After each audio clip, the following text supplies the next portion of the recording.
Saudara, kita akan melanjutkan bacaan firman Tuhan. Kemarin kita sudah sampai di bagaimana Salomo itu diberkati Tuhan, ya, sehingga setiap tahun orang membawa emas kepada Salomo. Dia tidak perlu berperang menaklukkan kerajaan-kerajaan, dia tidak perlu berperang menaklukkan bangsa-bangsa. Alkitab berkata hanya karena dia memiliki hikmat Tuhan, raja-raja dari ujung-ujung bumi datang kepada dia untuk mendengarkan hikmatnya, meminta nasihat kepada dia, dan datang dengan membawa kekayaan, rempah-rempah, emas, perak, batu permata, uang, semua dibawa kepada Salomo tanpa dia bersusah-susah mencari. Kenapa saudara? Ingat doa Salomo pertama kali ketika dia dilantik menjadi raja. Dia bilang, Tuhan, aku tidak minta kekayaan, aku tidak minta popularitas, aku hanya minta beri aku hikmat-Mu untuk menjalankan semua tugas yang Tuhan berikan. Dengan hikmat Tuhan aku dapat melakukannya. Dan Tuhan berkata kepada Salomo, karena engkau tidak minta uang, engkau tidak minta kekayaan, maka aku akan mendengarkan doamu, menjawab engkau, memberikan engkau hikmat. Tetapi bonusnya, Tuhan bilang, hanya bonus loh. Aku akan memberikan apa yang tidak kau minta, yaitu kekayaan, kehormatan, dan kemasyuran. Sehingga nama Salomo termasyur di seluruh bangsa, saudara. Apa yang kita dapat petik di sini ketika kita ini hidup sungguh-sungguh takut akan Tuhan, maka Alkitab berjamin, waktu kita hidup takut Tuhan dengan hikmat Tuhan, maka kekayaan bangsa-bangsa akan diberikan kepada orang yang takut akan Tuhan. Dan hidup kita akan menjadi berkat, bahkan nama kita, Tuhan bilang, akan dikenal sampai ke ujung-ujung bumi. Tidak ada perkara yang mustahil bagi Tuhan. Biarlah kita semua juga mau mengalami berkat seperti Salomo, saudara. Sekarang kita lanjutkan pembacaan kita dari 2 Tawarik pasal yang ke-9 masih. Tetapi sekarang kita masuk ayat yang ke-29, saudara ya. Dan judul perikopnya di sana ialah Salomo mati. Selebihnya dari riwayat Salomo, dari awal sampai akhir, bukankah semuanya itu tertulis dalam riwayat Nabi Nathan dan dalam nubuat Ahia orang Silo itu, dan dalam penglihatan-penglihatan Ido pelihat itu tentang Yerobeam bin Nebat. Salomo memerintah, dikatakan Salomo memerintah atas seluruh Israel 40 tahun lamanya. Kemudian Salomo mendapat perhentian bersama-sama dengan nenek moyangnya dan ia dikuburkan di kota ayahnya. Maka Rehabeam anaknya menjadi raja menggantikan dia. Saudara, sesudah kematian Salomo, akhirnya anaknya Salomo yang bernama Rehabeam itu naik menjadi raja menggantikan Salomo. Dan untuk selebihnya kisah dari Salomo ini dapat kita lihat dalam kitab 1 Raja-Raja, saudara pasal yang ke-10. Di sana ada tentang riwayat Salomo pada tahun-tahunnya belakangan. Kita tahu akhirnya Salomo mulai menjauh dari Tuhan karena dia menikah dengan wanita-wanita yang dari bangsa-bangsa yang tidak takut akan Tuhan, sehingga mereka itu menyembah dewa-dewa, dan pada akhirnya mereka membawa Salomo dalam penyembahan berhala. Salomo mulai membangun kuil-kuil penyembahan bagi istri-istrinya, bagi gundik-gundiknya, dan mereka mulai membawa penyembahan berhala masuk ke dalam Israel gara-gara pernikahan campur yang dilarang oleh Tuhan. Salomo memang berhasil di dalam tugasnya sebagai raja yang dituju oleh Tuhan, tetapi dia gagal hanya dalam hal menahan hawa nafsu dengan menikahi perempuan-perempuan yang tidak takut Tuhan. Kita lanjutkan sekarang 2 Tawarik pasal yang ke-10. Dan kita tahu saudara, setelah Salomo mati akhirnya suku-suku utara Israel memberontak ya akibat dosa-dosa yang dilakukan oleh Salomo. Suku-suku utara memberontak ya, dan kita juga ya membaca agak lebih banyak mengenai mereka ya dalam kitab 2 Tawarik. Selebihnya dari kitab 2 Tawarik ini mengisahkan masa-masa yang berganti-ganti di antara orang Israel murtad, bertobat, dibaharui, murtad, bertobat, dibaharui. Pada akhirnya ya Yehuda juga tidak mau berbalik dari dosa mereka, dan akibat tragis yaitu mereka jatuh dalam pembuangan selama 70 tahun di Babel. Dosa dalam kehidupan kita pasti akan membawa hukuman dan kebinasaan. Meskipun ya penghukuman Allah ya mungkin belum terlihat atau kelihatannya ya berlambat-lambat, tetapi ingat, dosa akan tetap membawa penghukuman dalam kehidupan kita. Ya baik, kita lanjutkan 1-2 Tawarik pasal yang ke-10 sekarang. Ya judul perikopnya pecahnya kerajaan Israel. Kemudian Rehabeam itu pergi ke Sikem sebab ya seluruh Israel telah datang ke Sikem untuk menobatkan dia menjadi raja. Segera sesudah hal itu kedengaran kepada Yerobeam bin Nebat, ia ada di Mesir sebab ia melarikan diri ke sana dari hadapan Raja Salomo. Maka kembalilah ia dari Mesir. Jadi Rehabeam ini saudara ya pada waktu itu dia mengungsi ya ke Mesir di dalam pemerintahan ayahnya, ya dia melarikan diri. Namun ketika dia mendengar ya bahwa akhirnya Salomo mati ya, dia dinobatkan menjadi raja Israel ya. Biasanya itu dilakukan di Yerusalem, tetapi kali ini di Sikem ya. Kenapa harus di Yerusalem? Karena Yerusalem itu ibu kota dari Israel ya. Namun Rehabeam itu melihat bahwa ada kemungkinan timbul kesulitan di ya utara. Maka untuk mempertahankan kekuasaannya atas negeri itu, dia memilih untuk ya mengungsi ke Sikem. Itu adalah sebuah kota kira-kira 35 mil dari utara Yerusalem. Sikem adalah sebuah tempat untuk membuat perjanjian. Ya, dan akhirnya dia ya kembali ke Sikem ya pada waktu itu untuk dia ditahbiskan saudara. Setelah dia dengar bahwa mati Raja Salomo, kembalilah ia dari Mesir ke Sikem. A3, orang menyuruh memanggil dia, lalu datanglah Rehabeam dengan seluruh orang Israel dan berkata kepada Rehabeam, ayahmu telah memberatkan tanggungan kami.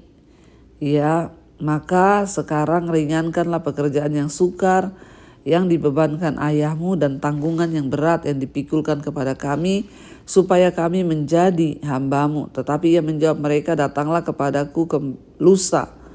Ya, lalu pergilah rakyat itu. Ya, mereka hendak menobatkan dia menjadi raja. Ya, dan segera sesudah hal itu kedengaran kepada Yerobeam bahwa Rehabeam menjadi raja. Ya, dan Rehabeam kehilangan kesempatan untuk memerintah kerajaan yang damai dan bersatu karena dia menolak nasihat dari para konselor yang lebih tua, yang adalah para konselor Salomo, dan dia lebih menyukai nasihat teman-teman sebayanya. Rehabeam membuat 2 kesalahan saat dia meminta nasihat. Ya, jadi kita lihat di sini ketika dia diminta oleh ya rakyat untuk menjadi raja, dikatakan dia meminta nasihat ya.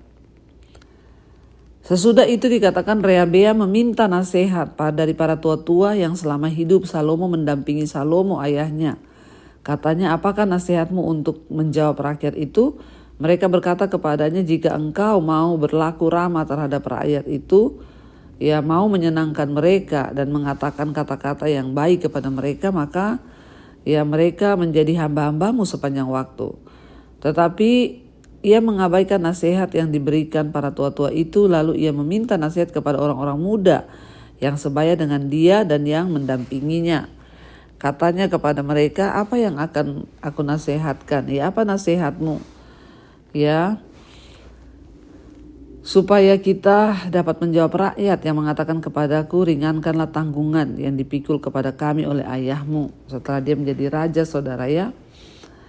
Mereka meminta agar diringankan ya pajak mereka selama ini yang dikenakan oleh Salomo.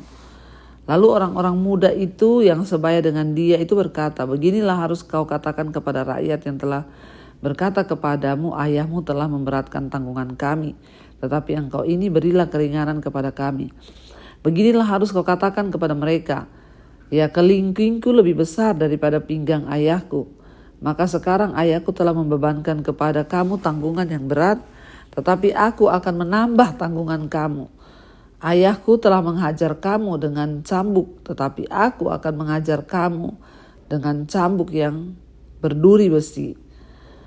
Lusanya datanglah Yerobeam dengan segenap rakyat kepada Rehabeam, ya seperti yang dilakukan raja. Kembalilah kepada Lusa.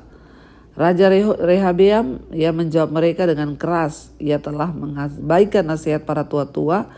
Ia mengatakan kepada mereka, menurut nasihat orang muda, ayahku telah memberatkan tanggungan kamu, tetapi aku akan menambahnya.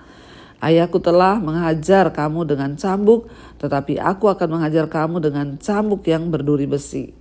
Jadi raja tidak mendengarkan permintaan rakyat, sebab hal itu merupakan perubahan yang disebabkan oleh Allah supaya Tuhan menepati firman yang diucapkannya dengan perantaraan Ahia orang Silo ya kepada Yerobeam bin Nebat. Setelah seluruh Israel melihat bahwa raja tidak mendengarkan ya permintaan daripada mereka itu, dikatakan saudara, ya akhirnya Rehabeam itu lebih percaya kepada nasihat dari teman-temannya dan dia itu menolak ya dia menolak permintaan dari rakyat yang minta untuk diringankan beban mereka, ya bahwa mereka itu tidak dapat menanggung beban yang dikatakan oleh ya mereka kepada raja bahwa selama ini Salomo memberatkan mereka. Tetapi Rehabeam itu malah meminta nasihat kepada teman-temannya. Dia gak mau dengar nasihat orang tua-tua yang sudah menasihati Salomo selama ini. Ya, dan dia berkata, saya tidak mau mendengarkan permintaan rakyat, sebab hal itu merupakan ya padahal itu adalah ya dia jawab dengan keras ya, dan dia tidak mengindahkan nasihat dari tua-tua. Ya, pada ayat 14 dikatakan, ia mengatakan kepada mereka, menurut nasihat orang-orang muda, ayahku telah memberatkan kamu, tapi aku akan menambahinya. Ya, dan menghajar kamu dengan cambuk besi. Jadi raja tidak mendengarkan permintaan rakyat, sebab hal itu merupakan perubahan yang disebabkan oleh Allah, supaya Tuhan menepati firman yang diucapkannya dengan perantaraan Ahia, seorang Silo kepada Yerobeam bin Nebat. Setelah seluruh Israel melihat bahwa raja tidak mendengarkan permintaan mereka, maka rakyat menjawab raja, apakah bagian apakah kita dapat daripada Daud? Ya, kita tidak memperoleh warisan dari anak Isai itu masing-masing ke kemahmu, hai orang Israel. Uruslah sekarang rumahmu sendiri, hai Daud. Maka pergilah seluruh orang Israel ke kemahnya, sehingga Rehabeam menjadi raja hanya atas orang Israel yang diam di kota-kota Yehuda. Kemudian Raja Rehabeam mengutus Hadoram yang menjadi kepala Rodi, tetapi orang-orang Israel melontari dia dengan batu sehingga mati. Dan Raja Rehabeam hampir-hampir tidak dapat menaiki keretanya untuk melarikan diri ke Yerusalem. Demikianlah mulanya orang Israel memberontak terhadap keluarga Daud sampai pada hari ini. Kita lihat saudara ya, jadi apa yang sudah diucapkan Tuhan bahwa satu saat nanti ya Yerobeam akan menggantikan ya Rehabeam menjadi raja, dan itu terjadi ketika Rehabeam dilantik menjadi raja. orang Israel memberontak, mereka minta untuk diturunkan selama ini ya apa yang sudah Raja Salomo bebankan kepada mereka, pajak yang begitu tinggi. Tetapi Rehabeam sebagai raja muda yang baru, dia tidak mendengarkan nasihat tua-tua, dia justru mendengarkan ya nasihat daripada ya teman-temannya yang muda. Sehingga pada akhirnya ya Yerobeam ya yang naik menggantikan dia, dan ya Rehabeam mati dibunuh oleh rakyat. Sejak itu pecah dua ya kerajaan Israel ya, dan kita lihat saudara ya apa yang sudah difirmankan Tuhan terjadi ya, dan Rehabeam mati dirajam dengan batu ya, dan setelah itu terjadilah perpecahan di Israel. Mari kita merenungkan bahwa kita harus mendengarkan nasihat dari orang-orang yang berhikmat. Seringkali pergaulan yang buruk itu merusakkan kebiasaan yang baik. Rehabeam mengikuti nasihat teman-temannya yang muda sehingga dia jatuh. Dia tidak mau mendengarkan orang-orang yang tua yang menasihati dia sesuai dengan firman Tuhan. Mari kita tundukkan kepala, kita mau renungkan firman ini, kita berdoa. Terima kasih Bapa, kami bersyukur ya bahwa kami harus mendengarkan nasihat yang sesuai dengan firman Tuhan. Kami belajar untuk hidup kami boleh senantiasa ada dalam pimpinan Tuhan. Kami belajar untuk menyenangkan hati Tuhan. Hamba berdoa untuk semua umat-Mu, jemaat-Mu di Mesbah Doa. Biarlah kami boleh hidup takut Tuhan dan mengikuti nasihat firman Tuhan. Berkati setiap anak-anak-Mu yang setia mengikuti firman Tuhan di Mesbah Doa. Bawa hidup mereka untuk senantiasa ada di dalam perkenanan Tuhan.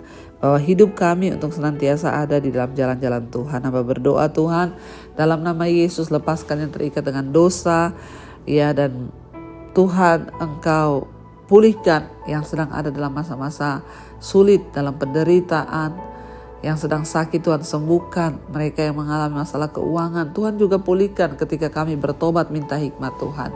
Berkati bangsa dan negara kami Indonesia, ya berkati juga Bapak setiap rumah tangga, suami dipulihkan, istri dipulihkan, anak-anak dipulihkan. Bahkan apapun yang menjadi pergumulan kami tahu dan percaya Tuhan Engkau menjadi jawaban. Yang sakit disembuhkan, yang beban berat dipulihkan, yang terikat dilepaskan. Kami percaya itu terjadi di hidup kami, bahwa hidup kami senantiasa ada di dalam perkenanan-Mu Bapa. Terima kasih Tuhan. Mari buka hati dan tangan kita saudara, karena itu terimalah kiranya berkat, rahmat, anugerah dari Allah Bapa, cinta kasih Tuhan Yesus Kristus, penyertaan Allah Roh Kudus turun atas hidup kita. Mulai hari ini bahkan sampai kali yang kedua Tuhan Yesus datang kembali menjemput kita. Nama kita tercatat dalam kitab kehidupan. Dalam nama Tuhan Yesus yang percaya diberkati Tuhan, katakan bersama, amin, amin, amin. Tuhan Yesus memberkati saudara, shalom dan Immanuel.